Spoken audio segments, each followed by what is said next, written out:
5, 4, 3, 2, 1. And we should be live. Mike, it's actually our second live show. Second one of the day. We've just done a sensitive conversation about ethnicity in sport. It was really interesting, I thought. I really encourage people to go and have a look at that with regard to the Eniola Luco case with the FA. Fascinating stuff, and hopefully we've addressed some interesting points in there. But back to the big conversation of the week, Mike. I mean, we haven't really discussed this conversation just over the desk this morning. No. But we are, what are we now? We are 4 days out. No, not even that. 3 days out from Thursday, Friday. So, okay, 4 days out. But it's weigh-in tomorrow. Weigh-in is Friday morning, isn't it? Is it? Yeah. Is it tomorrow? I heard somewhere Thursday. Yeah. So maybe, that's tomorrow, no? So we're talking about tomorrow. Yeah. So we're talking about the Mayweather McGregor contest, which is happening Saturday night, Sunday morning in the UK. I think showing about 4 o'clock on Sunday morning.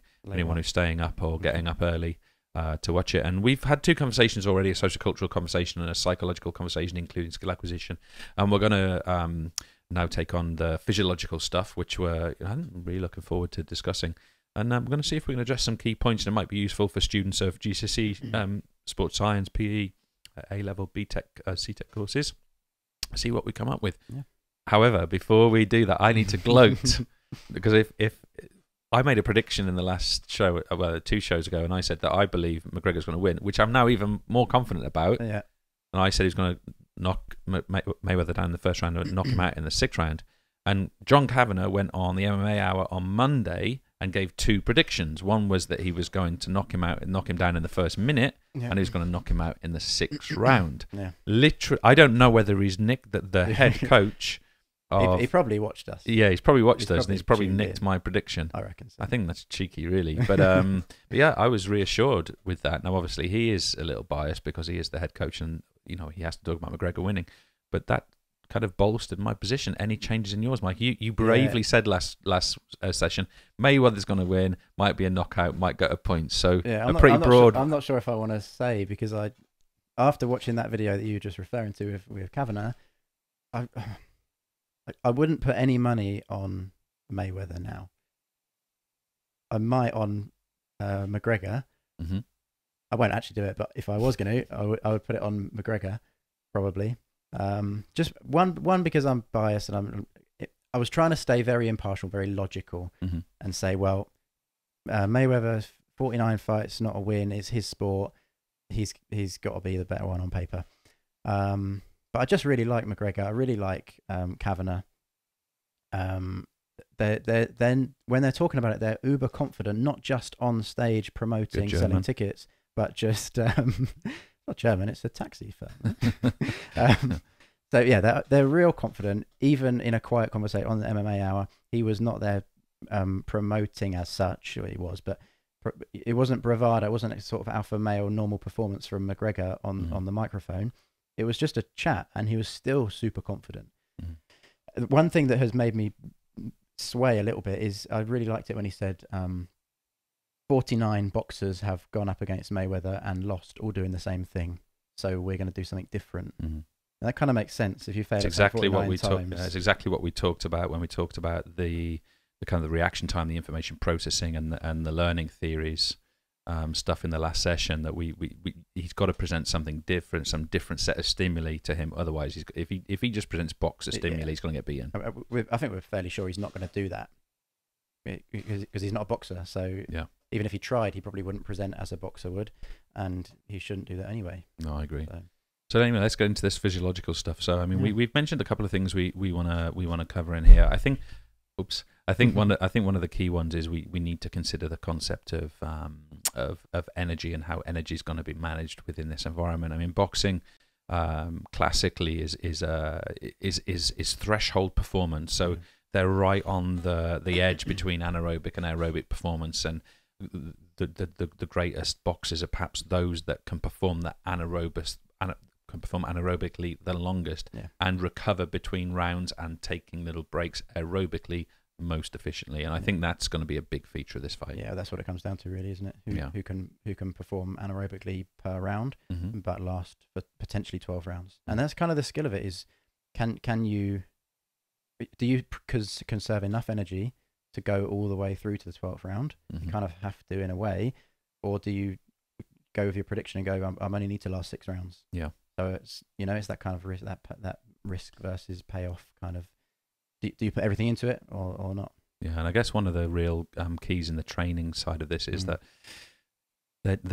they're ultimately training to be able to go as anaerobically as possible for 36 minutes with 1 minute break every 3 minutes. Yeah. So this kind of high intensity interval training is a strong feature of the training regimen. And of course, one of the ways they do that is through sparring. It's a very real world type of environment, apart from the fact they're padded up and they're facing a different opponent.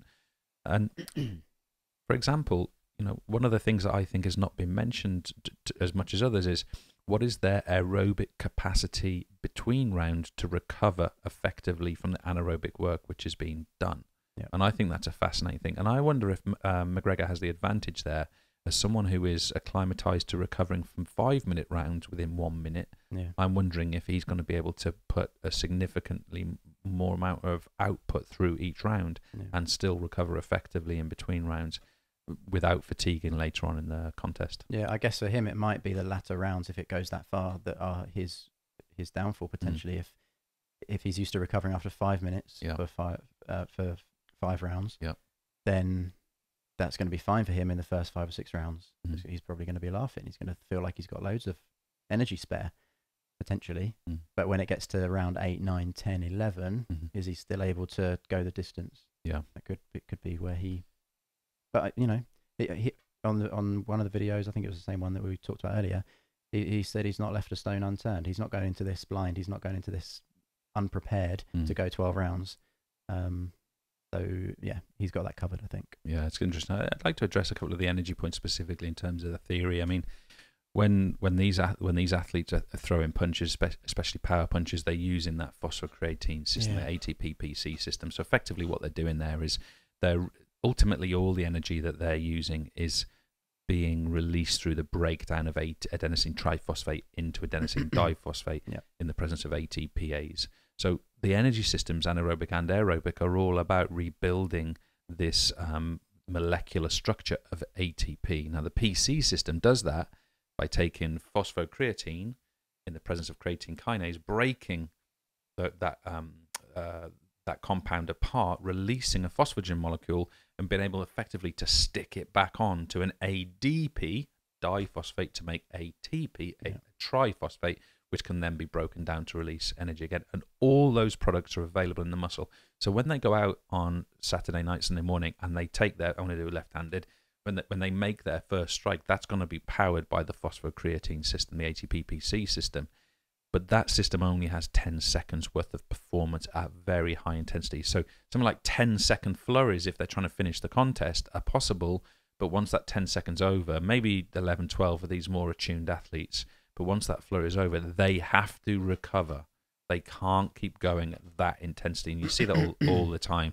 And of course, it will be harder and harder in the later rounds. Yeah. How about rebuilding that store? Yeah. If they have a minute rest and then come back in the second rounds, do they get that back? Yeah, I mean, it's ultimately a minute's not long enough. Ultimately, a minute's not long enough. Have we lost the camera? Battery. Let me have a look. We've lost the camera. What I suggest we. Oh, we'll keep. Oh, this one's still on. We can just keep talking. Yeah, we'll keep going with that. I'm just wondering if there's a way of getting the camera so it takes both of us in the shot. Maybe, not sure. Even though I definitely haven't tidied up the desk here. It's surprising that that's happened. Okay. Anyway, what was the question you just asked me a moment ago, Mike? We're talking about phosphocreatine system. Oh yeah, recovery. How does recovery affect that? In the first round, they're going to use all of that 10 seconds up, presumably. Yeah. The way it works in terms of the EPOC process, EPOC is the excess post-exercise oxygen consumption process. So it happens either at the end of exercise or with the reduced intensity of exercise. So 1 minute in between rounds, a good example. What happens there is that phosphocreatine creatine phosphate can be rebuilt. And these two boxes will be able, these are approximate figures, they'll be able to rebuild 50% of their PC stores in 30 seconds. So in 30 seconds, they can get 50% resynthesis done. Full 100% resynthesis takes up to 2 minutes. So 1 minute, theoretically, is not long enough to rebuild that PC store, up up to the level where they'd be able to do something like a 10-second flurry. Yeah. And of course, every time they go for a power punch, it brings that down. It reduces that. So it's a constant. In some ways, it's like those ideas. You see, I don't know, you play like computer games, and the energy level goes down, and then it goes back up if you don't do stuff. It's kind of a little bit like that sort of concept. But of course, we've got other energy systems which also work, anaerobically, but don't produce the intensity of exercise. Yeah. So the lactic acid system. Right? People get kind of stuck on this idea that it's either one or the other. Yeah, but of course, they're all working all the time. It's all concurrent. It's all simultaneous. So really, the key skill there for the student, again, when you're watching this contest on Saturday, Sunday, is to think, first of all, what is the duration of what they're doing? Okay, you can say, well, it's 36 minutes, but the punch isn't 36 minutes. The footwork isn't necessarily 36 minutes. They're going to have quite static parts of that. Yeah. But if the duration is long, that leads it towards more aerobic type performances. Great example, Mo Farah running the 5K or the 10K. If the duration is short, it lends itself to that you're going to get more ATP from the phosphocreatine system and the lactic acid system. So the shorter, more explosive it is, the more anaerobic, and the longer, more moderate it is, then the more aerobic. But the other thing is the intensity. I kind of mentioned it then, but if the intensity of the movement is very, very high, then it's going to be powered anaerobically, which is why conserving energy and not fatiguing is an important feature. I think especially for McGregor. I think Mayweather's performance is so honed, he's so unlikely to fatigue unless something really unusual happens, that for him, he just has to go out and perform as him. For McGregor, I think he needs to do a lot more energy management. Yeah. And the implications of fatigue are serious. Yeah, and this is my prediction about the first 4 rounds being kind of slower.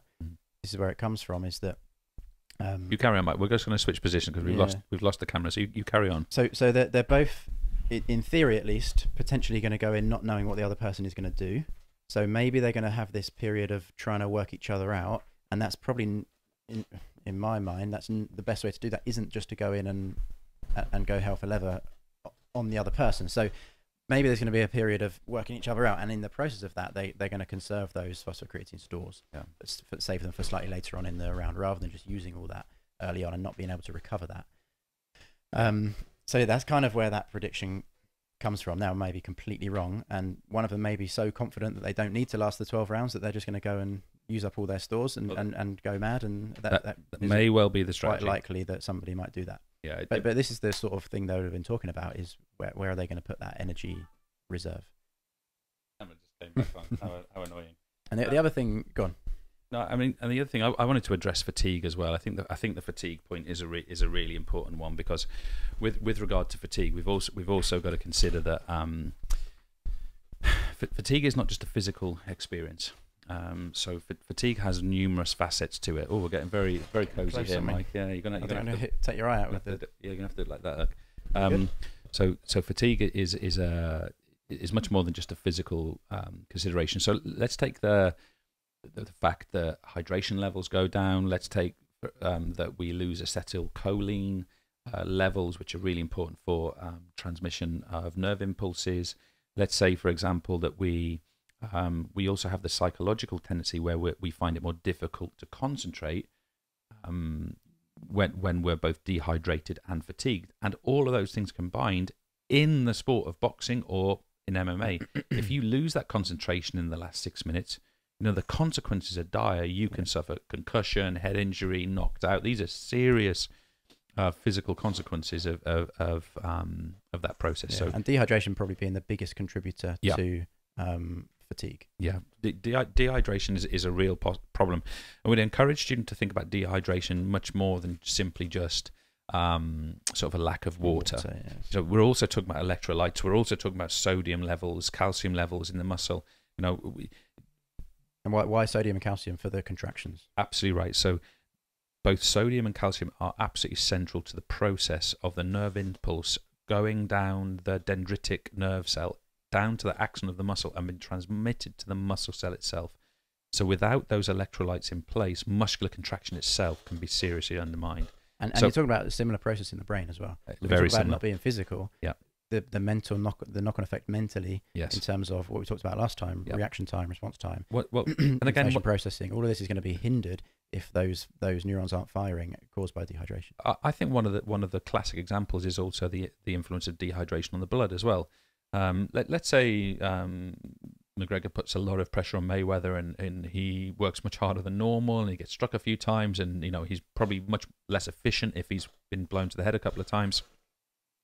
He's going to have a situation where he's going to find it harder to take on fluid, he's going to be working harder, and therefore his dehydration is going to set in, and he's literally going to decrease his blood plasma level within that performance. Now, of course, if your blood plasma level, this kind of fluid jelly type structure in the blood, decreases, it makes the blood more viscous, thicker, stickier, which of course means that the heart has to work significantly harder to provide the force to push that through the blood vessels, and that leads to what we call cardiovascular drift. And that is the idea that you could be working exactly the same exercise intensity, but your heart rate is going to drift upwards, because ultimately the heart is having to work much more rigorously to push that blood around, and that drift could potentially be another impacting aspect. And the knock-on effect of that is if the blood isn't getting around where it should be going to the working muscles, then the nutrients aren't getting there either. So they have to work more anaerobically, because they're not delivering enough saturated hemoglobin. They have to work more anaerobically. They don't recover as rapidly during the 1 minute breaks, and as a result of that, the performance diminishes and diminishes. So it is a self-fulfilling negative cycle if they don't hydrate themselves properly. And on the topic of hydration, I think we should also talk about the ideas of weight cutting, which of course is going to be happening right now as we record this. So it's really, really bad, but they're going to try and do it to a point. Well, they're going to literally dehydrate. It's the quickest way to lose the weight is to get rid of the water. Yeah, exactly. So they're going to get rid of that water in order to make weight. They have to get down to 154.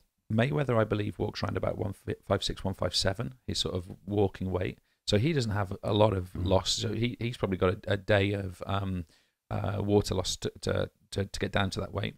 McGregor, however, is probably going through a cycle of near starvation, but with some good nutrition mixed in, and with serious starvation from water. So he's got in the region of 12 to 15 pounds to lose from his walking weight down to his fighting weight of 154. He walks around about 166, 168 apparently. So he's got to come down significantly to do that. It's not as far as he goes when he goes to 145. So he's done that very regularly in the UFC and in Cage Warriors as well. But that process is very damaging to the body. So a very extreme weight cut. I mean, there's been numerous cases recently where that's gone really, really badly.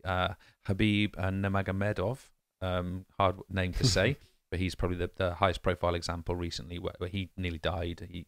His liver stopped functioning as a result during that weight cut. And again, trying to cut too much. Big dude, big Russian wrestler. No exaggeration. Literally, as a child, practiced by wrestling bears. That's literal. Yeah, we've all been there. Yeah. It sounds like my early romantic life. Sorry, it went off on a different one. Apologies, Marta. Yes, where were we? Yeah, so the game really with weight cutting is that they want to be as heavy as possible on the day of the fight. Yeah, within that will vary within reason. Obviously, and individuals are going to prefer to be at a certain weight. So. But in general terms, they don't want they don't want to be going into the ring lighter than they could be potentially. They want the weight behind their punches, unless there's a specific reason. Yeah, I mean, so they're going to try and be as heavy as possible, as light as possible on the way in, and then take the water back in, and to put themselves back up to this weight that they want to be at on the fight day. Yeah, exactly right. And you probably find it in the contest. It may well be that there's about a £10 difference between the fighters. Yeah. So. McGregor's going to be serious. It's significantly bigger than Mayweather during the contest, which potentially is another advantage to him. So in kilos, what are we talking about there? In 3 kilos? 3 kilos. So he's going to be significantly... Yeah, he's a significantly bigger man. So that potentially could be an advantage in terms of the grappling, the strength, the power. Might be disadvantage in terms of the speed of the movement. These things are all relative, of course, so it not necessarily... But he's used to that. Yep. So I don't think it's going to affect him much. It's definitely one of the advantages he takes in. Whether that advantage is significant enough for McGregor, who knows? But it's definitely an advantage that he takes in. So we'll see how that weight cut goes. I'm very confident McGregor will make the weight. I can't see any reason why he wouldn't. One of the things that is interesting to highlight here is that these are some of the points in which some athletes, let's make it clear, we're not talking about McGregor Mayweather at this point, but this is where some athletes will become tempted and will take certain performance-enhancing drugs to make the weight. Diuretics are the classic examples, so there are some other examples as well. Diuretics being something that's going to cause you to lose water. Yeah, it flushes water out of the body. They're banned in all sports. There have been times where, if you consider it a sports such as bodybuilding, have not allowed diuretics to be taken, but basically they don't check. Yeah. They allow them to they allow them to do it, but there have been periods of time where that's been banned.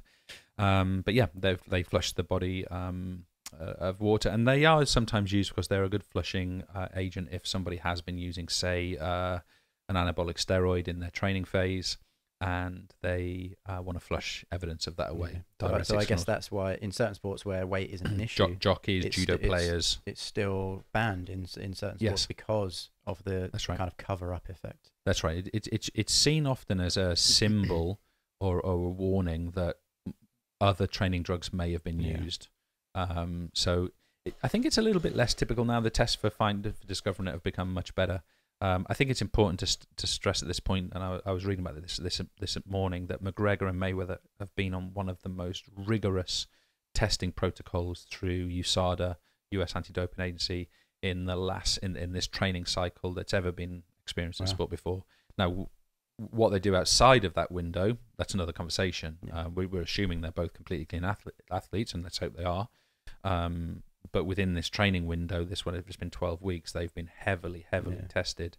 And I think there's a lot of credit. I mean, I was listening to Dana White speak about this. He was saying that they went with a very rigorous program of testing to Mayweather, and they sort of half expected him to argue it and things because it's over and above what's necessary, and he signed it immediately. Yeah. So I think that's very reassuring. Yeah. I think that's a very, very positive sign. So yeah, so that physiological impact of potentially of the direct and that weight cut, I think, okay, these guys aren't going to use direct, but the weight cut I see as a significant part of this process for McGregor, much less so than Mayweather. So he's gonna have up to 30 pounds weight change in about 48 hours. So down 12 to 15, up 12, up 12 to 15. So that's it's a lot. It's a lot. Yeah, it's a lot.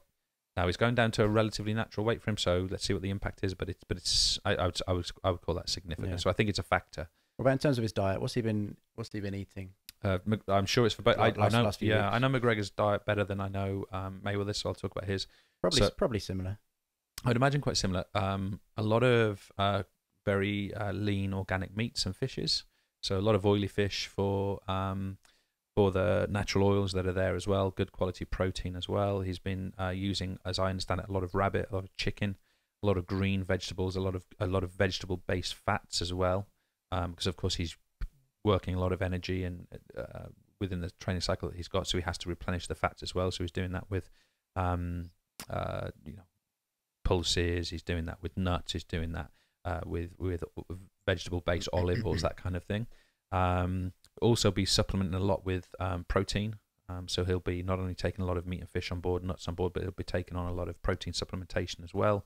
So especially as a post-training recovery and building process, those amino acids in those protein shakes, good high-quality ones, they help to repair tissue. But again, it's very important, any supplements that they take, either fighter, that they are clinically tested and never contaminated in some cheap lab with other stuff which might be produced at that time as well. So there's been a lot of stories recently of labs in China, for example, who they make what appear to be completely clean supplements, but in reality they're contaminated by the line previously been run with some other stuff that's not clean.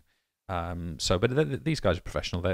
They'll be managing that, and I know they're working with nutritionists as well. And one of the other supplements possibly is the use of creatine. Very possible. I don't know if they're using it earlier. Yeah.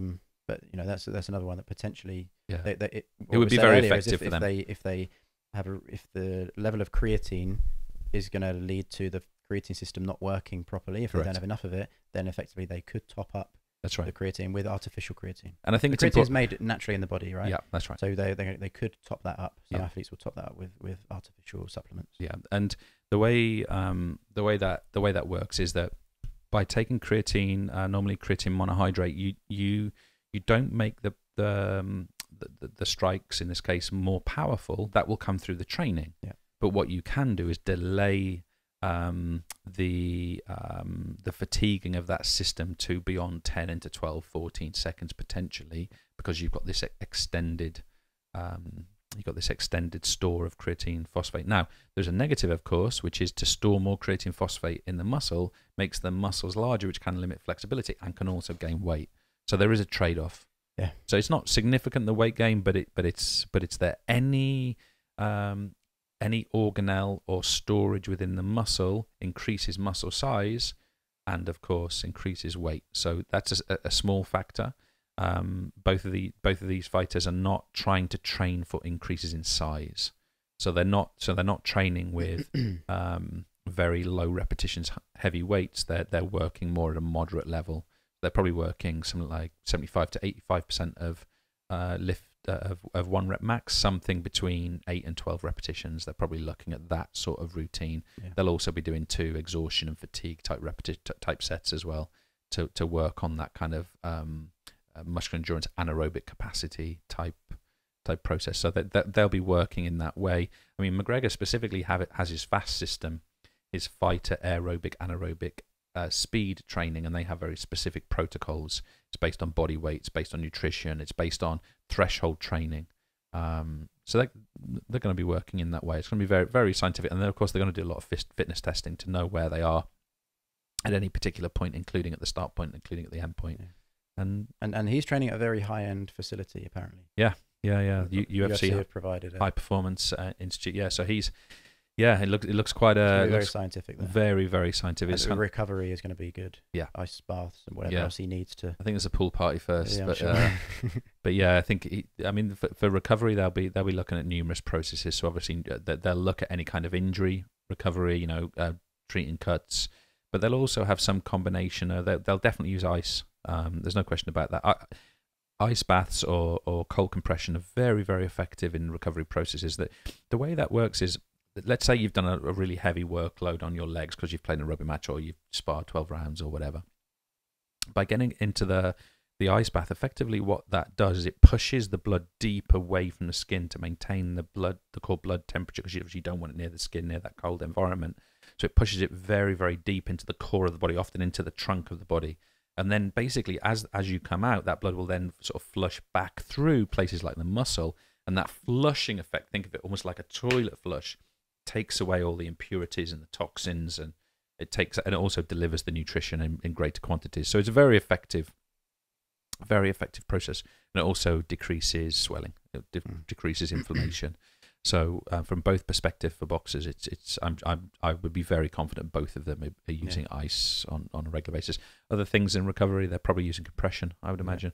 I keep seeing footage of McGregor just going home in his Rolls Royce and just a pair of shorts and some flip flops. So I don't know what he's doing, but I'm assuming that once he gets back to his house or whatever, he's going into compression clothing. I'm assuming. I mean, maybe he's not. Maybe he doesn't value it. Yeah. Compression clothing. The idea of that is that it optimizes venous return, so the amount of blood getting back to the heart. And of course, when you stop exercising, that venous return tends to drop, and if you keep it elevated, then it can help to continue that flushing cycle, that capillary bed flushing, and it's replenishment as well, isn't it? Not just flushing the bad things out, exactly, but getting the good stuff in. Yeah, the extra nutrients. Getting proteins to the muscle, getting oxygen to the muscle, getting carbohydrate, getting fat to the muscle as well. Fat, especially in recovery. Yeah, fat's really important to the recovery cycle. So. In the case of fat, the way that's working is that there's a process there called beta oxidation. So we generally store fat under our skin. We call it subcutaneous fat. So I don't have a lot, but I mean, if I could take my shirt off, if it was not so indecent, but you barely see any. But yeah, so that subcutaneous fat, it can be shifted from under the skin. It can be delivered to the working or worked muscle, and at lower intensities of exercise, it can produce a huge amount of ATP, which can then go into the recovery cycle, or indeed the performance cycle if you're low intensity in a marathon or something like that. Yeah. And that's very, very important, because it's that energy-rich storage, ultimately, what fat is. People see fat as a very, very negative thing, and in some contexts it is, but it can also be a very lucrative and fruitful sort of energy store, and it's available endlessly. Yeah, and one of the links that I think students miss out on is that recovery is an aerobic process. Yes, it is. So lots of people know that they make that link between aerobic and using fat. Yep. but recovery itself is an energy using process. Yeah, and it's going to use fat to generate that ATP. Maybe one of the best ways of highlighting that is that one of if you like the revelations in sports science in recent years has been this HIIT training, HIIT training, and it's extremely high intensity interval training. So you'd think that's anaerobic, but actually the primary objective of it is to develop your aerobic capacity. So, and I guess pain tolerance is in there as well. And the reason is that you have very, very strict recovery times. So in those recovery times, your body has to work incredibly hard to recover your anaerobic systems aerobically.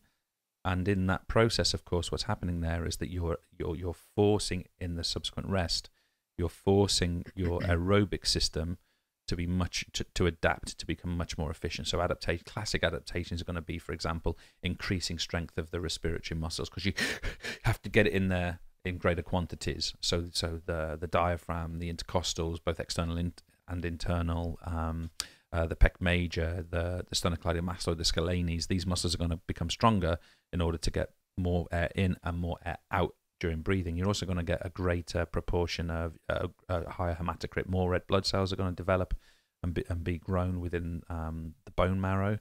Although the bone marrow is pretty effective in healthy human beings. It produces over 1 million red blood cells per second.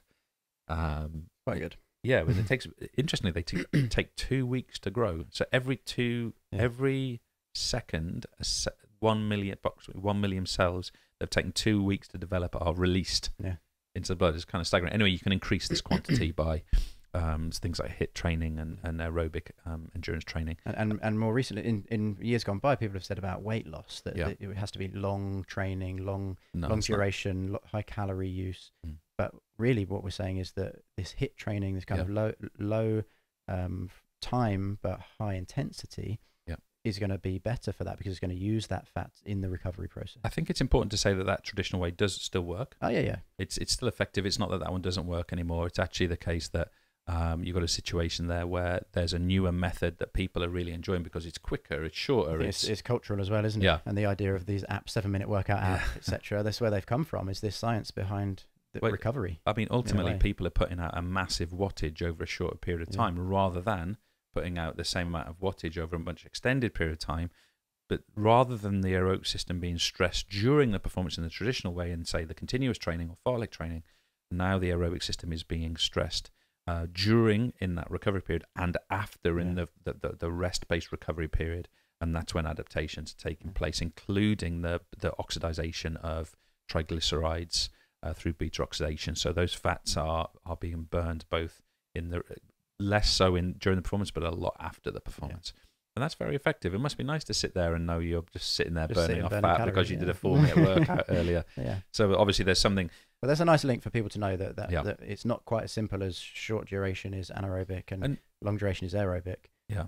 And I think it's nice for people as well to think that that's where the research has gone more recently. That doesn't mean the research ends there. No. We may well be on the verge of finding another training method or structure which could be even more effective than that. Yeah. So I would encourage people who are studying sports science to think about that. Now, on the Mayweather-McGregor front, they will be doing both of them large proportions of interval training. Remember that interval training also incorporates structures such as resistance training. Ultimately, you've got periods of work interspersed with periods of rest in that intermittent phasing, and therefore that's going to be a significant proportion. One of the things that's interesting for me in the boxing and MMA world is that for the last 10 years, strength and conditioning has been the buzz thing. Everyone's a strength and conditioning. You go in like an absolute animal, but the flexibility is not great. The mobility is not great.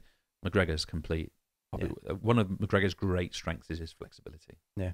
How many athletes can you say that about?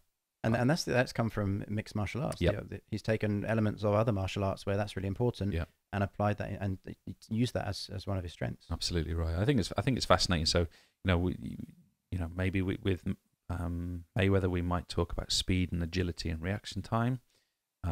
With McGregor we're talking about things such as flexibility, coordination, timing, precision. These sorts of concepts are much higher on his agenda. I'm not saying he doesn't want to be powerful. He's a very powerful guy. His speed is fantastic, but there's other things in the mix there that make him a great athlete. So Marta, you're going to try and silently get out of the office without anyone noticing. Good luck with that. We'll catch you a little bit later on. Thanks for sorting that out for us. So I mean those Yeah, those components of fitness are definitely different for each athlete. Now, whether Mayweather should focus more on his flexibility, I don't know. I mean, he's not that type of athlete, so perhaps it's not that relevant to him. I can't imagine that's going to be high on his agenda for the last 12 weeks. So. No, I don't think so. And I think, I think with I think with Mayweather, I mean, there's no question to me that he's relying on the same principles and protocols he's used in his training that have always worked for him. I don't think we're going to see anything new from him. He might have a different tactical approach. Physiologically, I don't think we're going to see anything different from him. No. Whether physiologically we see something utterly different from McGregor, I think that's very possible. Not different from his previous performances, but different from what the average boxer is. Yeah, I think that I think what we may have done in the other two shows is at some point possibly overestimated how much McGregor has to change. Essentially, it's the same. Yeah. You know, he needs to change from being a boxer, but he's never been a boxer. He needs to continue doing what he's successful at. Exactly. And test whether it works to it enough. Obviously, within the rules of boxing now, he can't grab and lock and kick.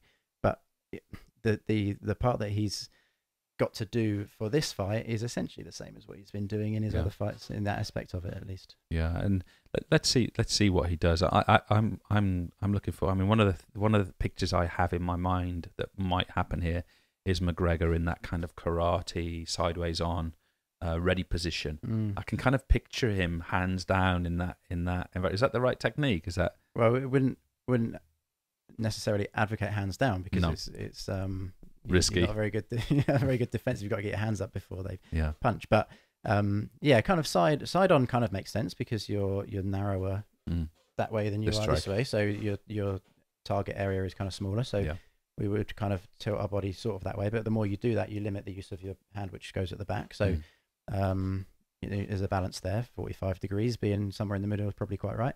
So I think we might see that when he's far away. And the nice thing about it is if you get far away, you can drop your arms to give yourself a little rest. Yeah. That's fine because you know they're not going to come and get you at that point. But we'll probably see a different stance to that typical boxing stance. I think so. But I don't know what it will be. I think we might see a range of stances as well. Yeah. I mean, again, if he goes into that kind of isometric, working the quadriceps isometrically, that idea that if he holds the static position there, the muscle contract, the full quadriceps and the three hamstrings for that matter are ultimately going to be performing what we know as the principle of moments. They're going to hold the lever system with a balance between clockwise moment and anti-clockwise moment.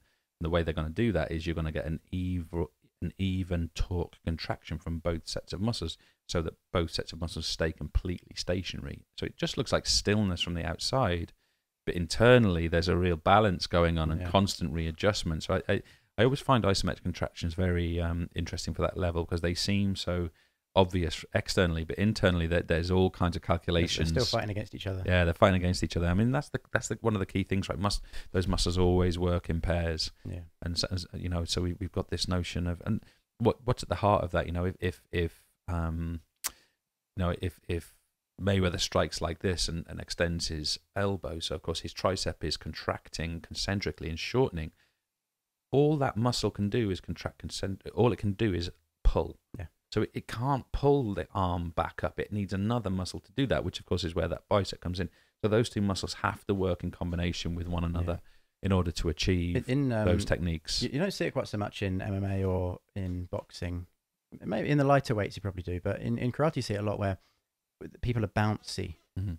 People are bouncing up and down, and it kind of gets a bit annoying when nobody's making an attack. They're just they're bouncing opposite each other. But the reason for that is that kind of stretch reflex thing that as they go down, they pre-tension that muscle ready to go, and it gives that just that extra little bit of speed. So we might see a bit of that. That idea of just bouncing, being relaxed and loose and ready, but just every time they land, they pre-tension that muscle ready just to go if they need to. Yeah, that elasticity, right? I mean, you can prove that to yourself anyway. Just grab an elastic band, cut it so it's a single piece of elastic, and pull it a little bit and let it go and see how much force applied, and pull it a long way and let it go and see how much force applied.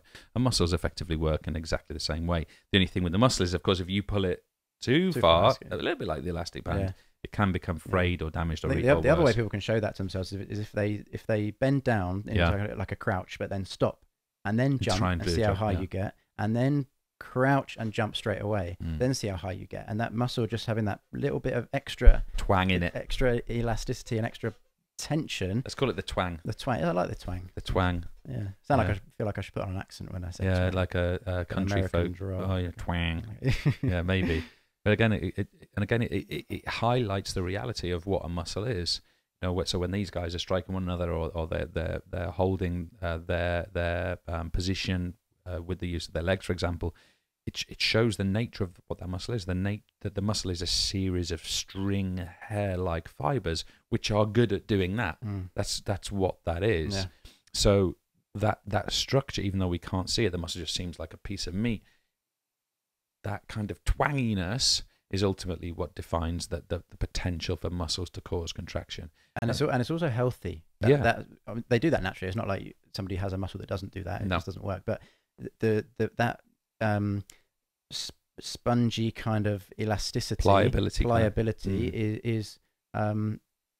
is what leads to a muscle not being torn. And that's why the warm up's so important. Exactly right. Because you need that blood to generate that feeling. We mentioned the concept of viscosity early, didn't we? You know, we talked about it with cardiovascular drift and blood viscosity. When muscles are cold, they're also viscous. They're more solid. They're more solid objects.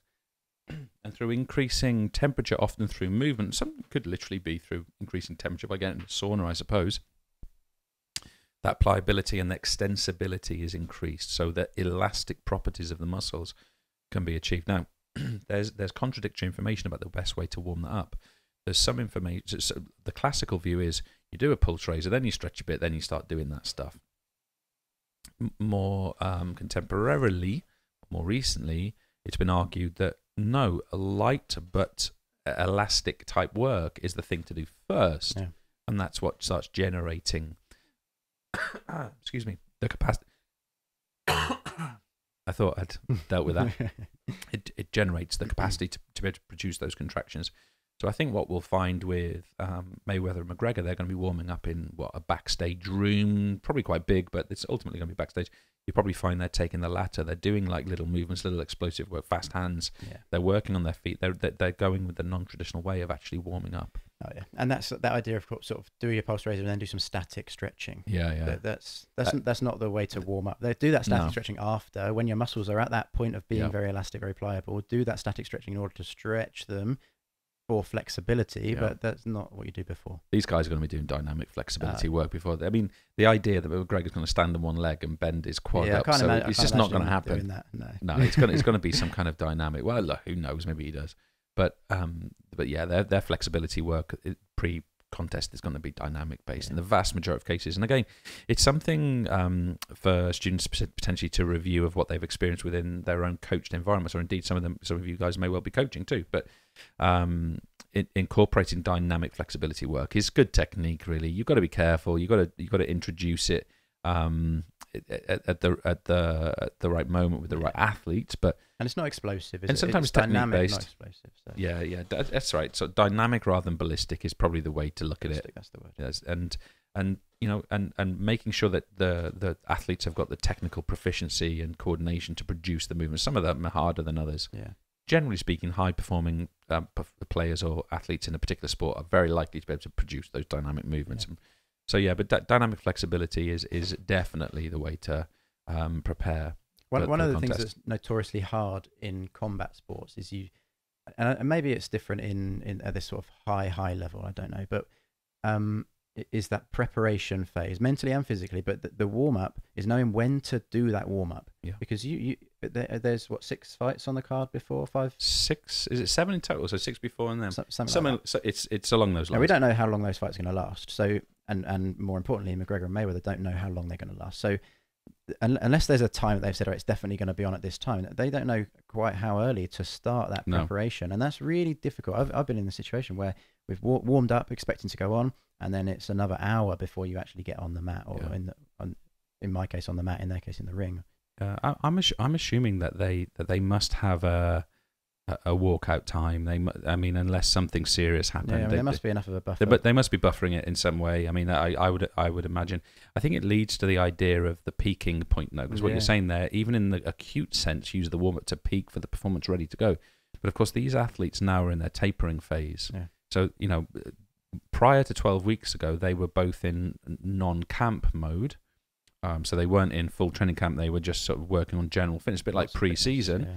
They've, in the last 12 weeks, they've gone into their full training mode, incrementally increasing the intensity of that. And of course, for the last week, including the weight cut, they're going to have been tapering their training down. So tapering is the idea of reducing training load. Sometimes they maintain training intensity, but it's just not as frequent. So they've tapered right down and focusing on the weight cut. And the idea is that they can explode on Saturday night in the way that would be optimal. And let's see who does that the best. So that kind of periodization concept, working on structuring the training program, is different for boxers. MMA fighters, they fight 2 to 3 times a year. So they've got a 3 times peak over the course of a year. Unlike, say, an Olympic athlete who has to peak once. Like a games player who has to peak weekly. Peaks weekly, but they can't ultimately. A games player can't peak weekly. They've got to do is they've got to try and find a consistent level of. So it's almost like an average peak, like the best they can do for that maintained. And it's like anything. If they try to keep going up that cycle, keep trying to go in, say the netball player, the football player, of course, what's going to happen is they're going to end up being overtrained and injured. Yeah, and it's inevitable. So one of the issues with performance level in, let's say, men's soccer in this country is they play too often. Yeah. Not because they're tired, but because they don't have the training to performance ratio that allows them to get to the peak point to get the best performance out possible. And it's something that people possibly listening to this, GCSE A-level students, need to be aware of as well, especially if you're at a level where you want to play for the school because there's a team there and you want to represent and be with your friends, but then you're also going to play for a club and perhaps you're also at some sort of academy. You're at the point where potentially you're training 3-4 times a week, playing 2-3 times a week. Yeah. That overtraining is a real risk. Well, key focus on what I'm going to say here is on the word minimum. The minimum training to performance ratio in team sports is 4 to 1. Yeah. So you should be training 4 times to 1 performance. Now that doesn't mean play 2 matches in a week and train 8 times. That means perhaps train twice a week for 2 weeks and play every fortnight. Yeah. Now I'm not saying that's the most enjoyable way to do it. People want to play in their hockey. They want to play in their ultimate frisbee. They want to play their games. Of course, I was exactly the same. I played football and table tennis. It was exactly the same for me. I just wanted to play. I think that it becomes more important when you're at a level where injury is more relevant, or more damaging. Now, if you get injured playing, that's never good. But if there's no repercussion of that, you just have to take a few weeks off to heal and recover. Then that's fine. You just take that because you've played a lot, you've enjoyed yourself, and it's part of it.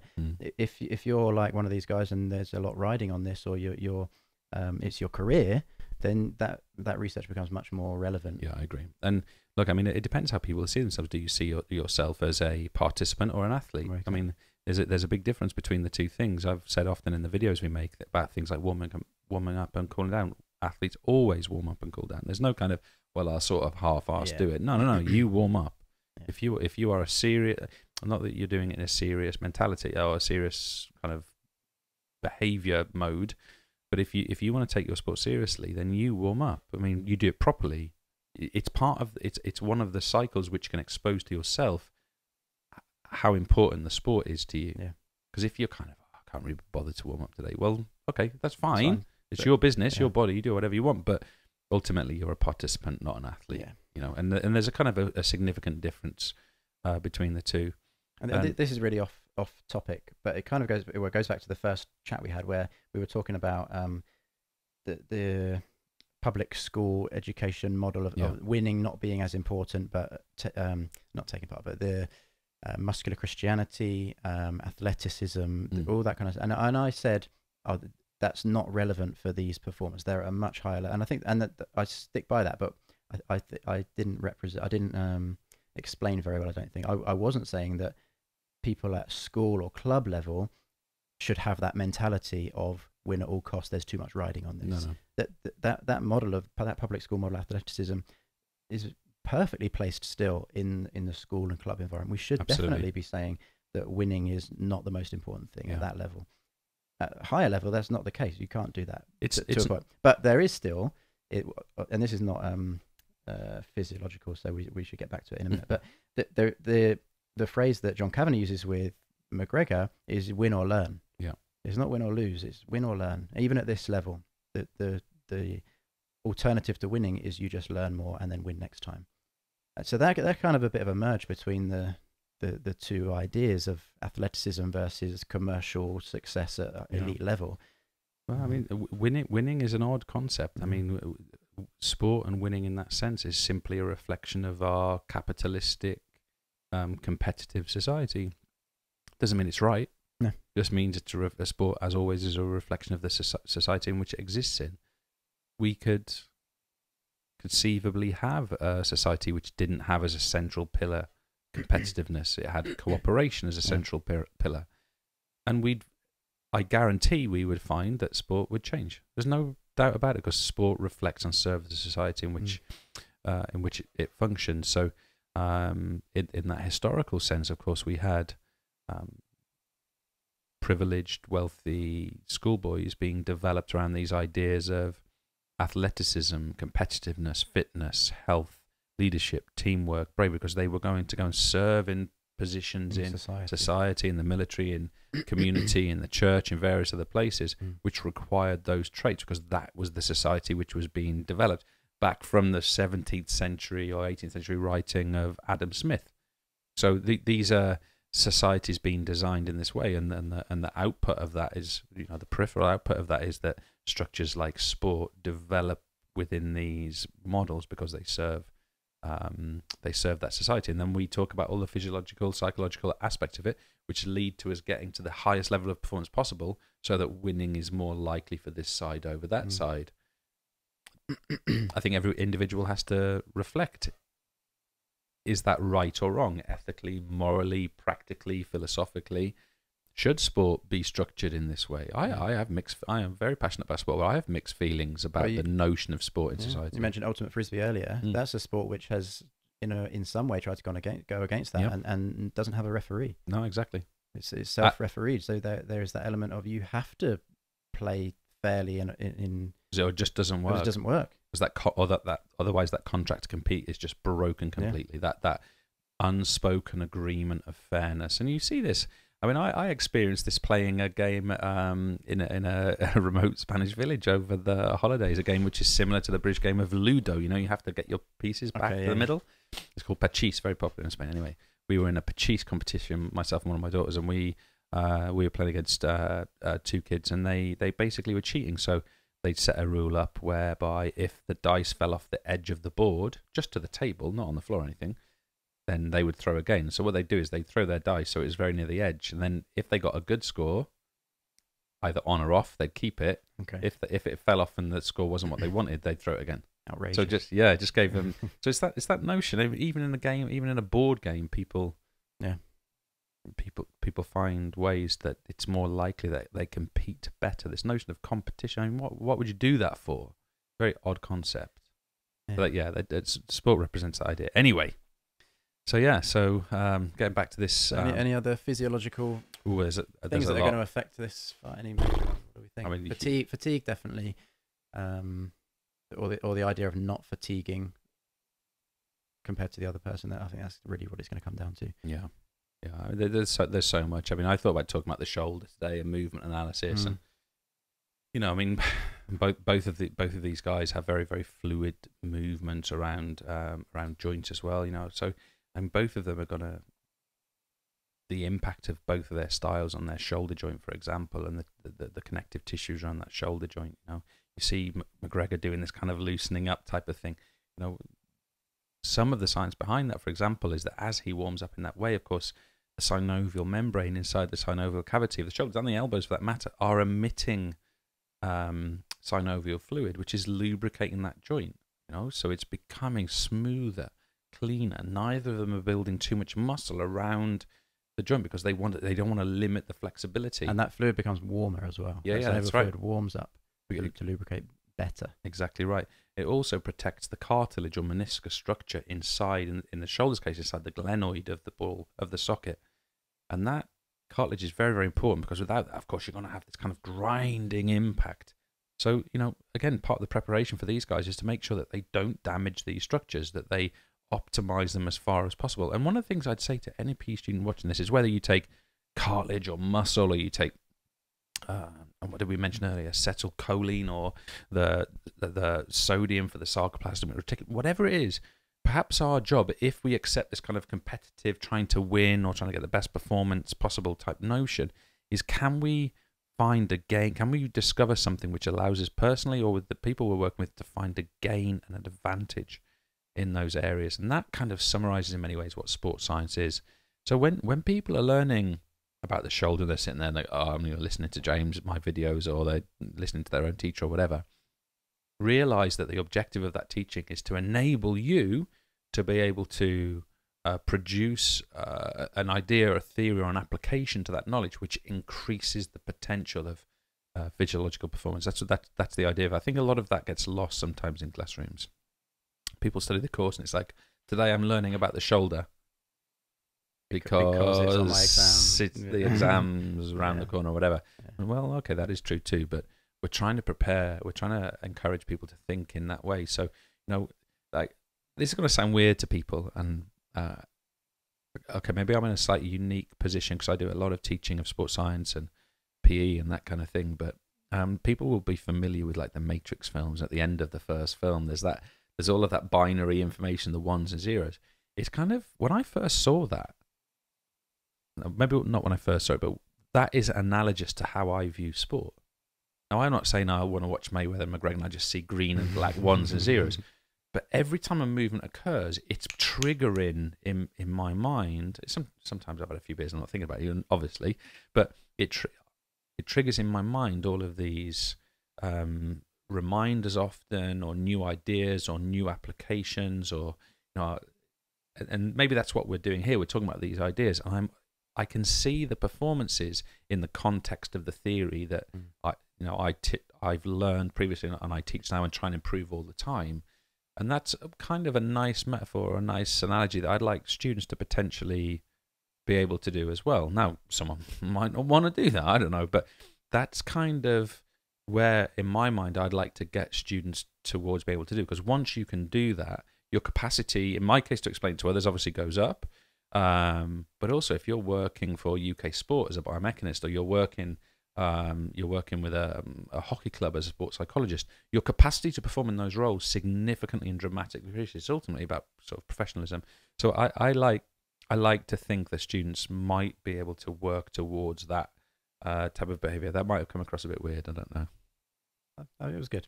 Yeah, yeah. It's just an analogy, but that's even when you're studying the sports history stuff, which I know people often find boring, try as a student to be relating in that way. And look, this is why we're doing these videos. I mean, one of the things we'd say to teachers about these sort of little live shows, for example, is that we know that teachers bang their heads against brick walls, saying to students, find it in the newspaper, go and investigate it, bring me an article. And how often does that go well? Okay, if there's a teacher out there that does it well, fair play to you.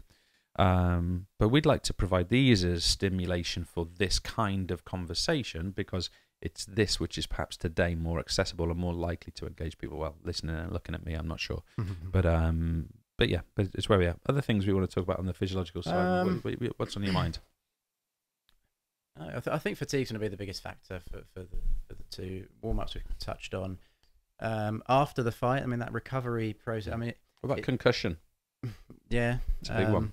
Yeah, but that is another one, actually, injury, concussion. There's been lots of work in rugby on concussion.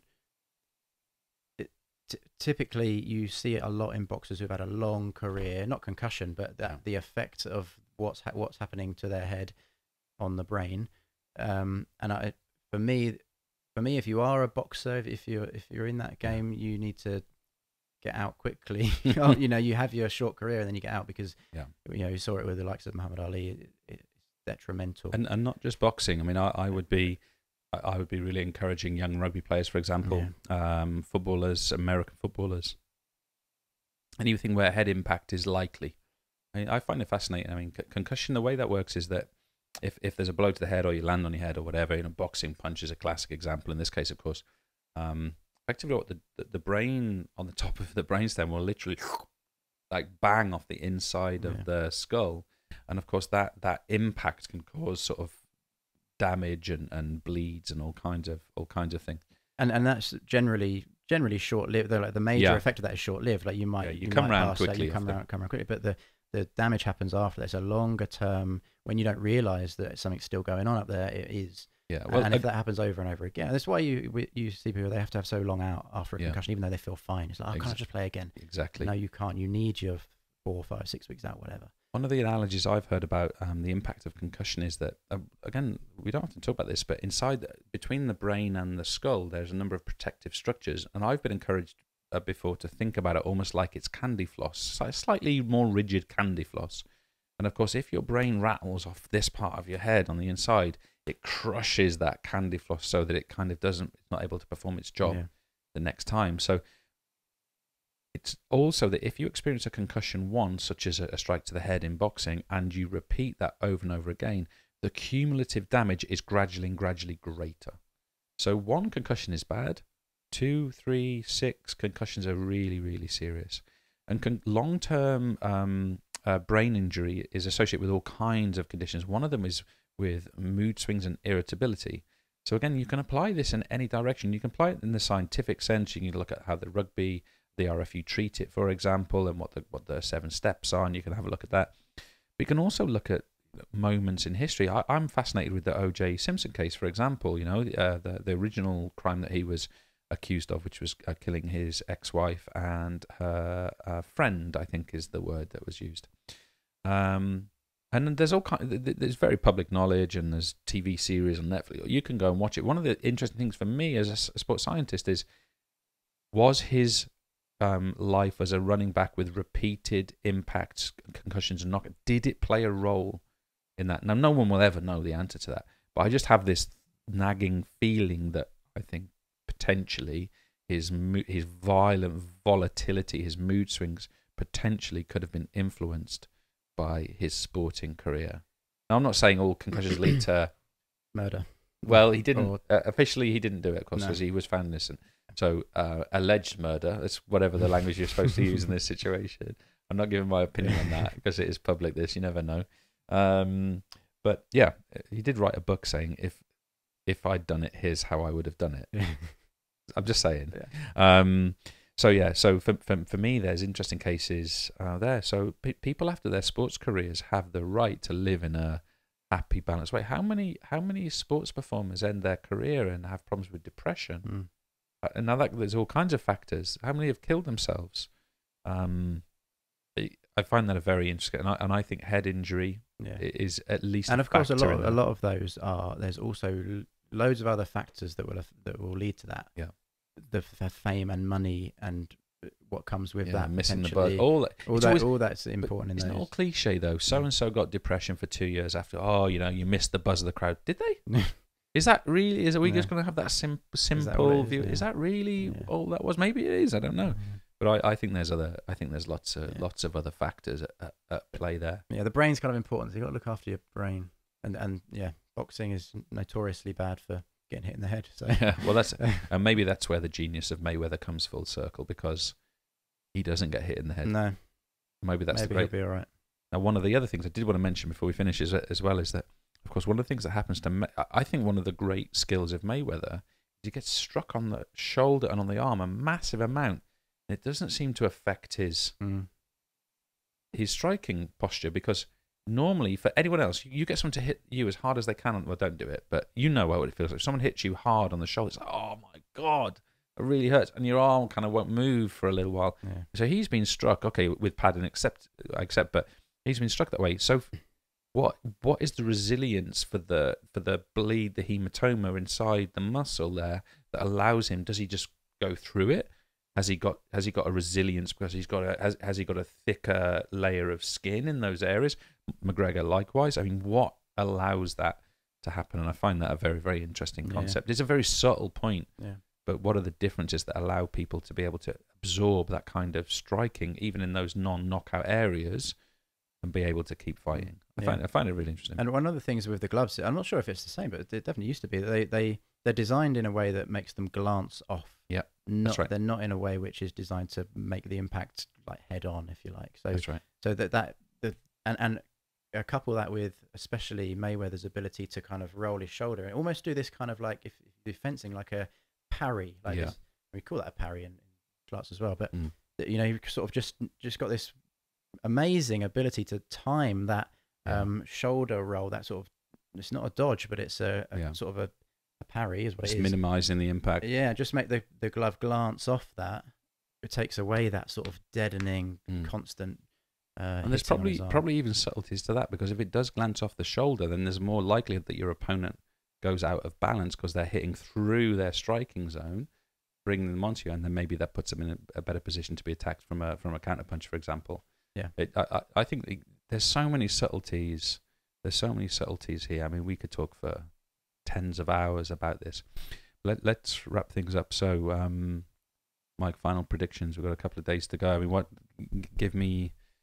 Should people watch it? Should people watch it? Was it 20 quid? Should people buy this thing? I think it's £20. Yeah. Yeah. We're not on commission or anything, by the way. No. Yeah, people should watch it if they've got any interest in it, and I think we've said already this could become quite a historical moment. Could be quite iconic. Yeah. No doubt it's going to be exciting whether you're into that sort of thing or not. It's going to be a spectacle. So yeah, you should watch it and tune in.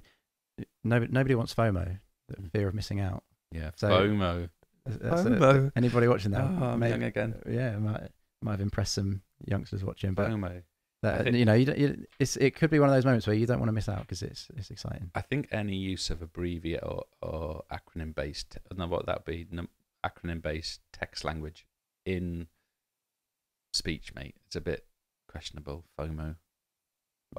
If you've got an opinion on what's it, the one for you know what I mean? YK. WIM. Ikim. Kim. Ikim. There you go.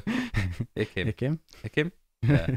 Yeah, I'm not sure we should make a habit of it. No, it doesn't look. I think that actually is the first time I've ever said FOMO in my life. It's definitely the first time I've heard it. I've heard things close to it which are much ruder. Yeah. You just mix the letters up a little bit. Yeah. I do think there's going to be something iconic in here. I more than ever believe that McGregor's going to win. Look, I'm probably wrong. I don't want to go on the internet live and say that, because I've said so far. I don't want to just change all of a sudden. I would like McGregor to win, and he's got a good chance of doing so. I think he's got a very good chance. Again, one of the interesting things that we've talked about recently is that one of these camps is badly wrong, because I'm confident they both deeply believe they're going to win easily. Yeah. So someone is, people like Berto, Canelo, Alvarez, Maidana, they must have gone into contest with Mayweather thinking, this is going to be tough. I've got to do certain things to win here. McGregor doesn't think that. He genuinely believes he's going to steamroll him. So someone is badly wrong. Yeah. So I'm interested to see that as well. But or they're not badly wrong, and it's going to go 12 rounds, and it will be a judge's decision at the end. And tight. We'll see. Maybe they're both really right.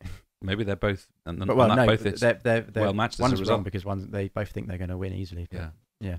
But maybe if their confidence is based on the capacity for their own performance level, and both performance levels are extremely high and comparable, then the output of that is it's going to be fine details between the winner and the loser. So.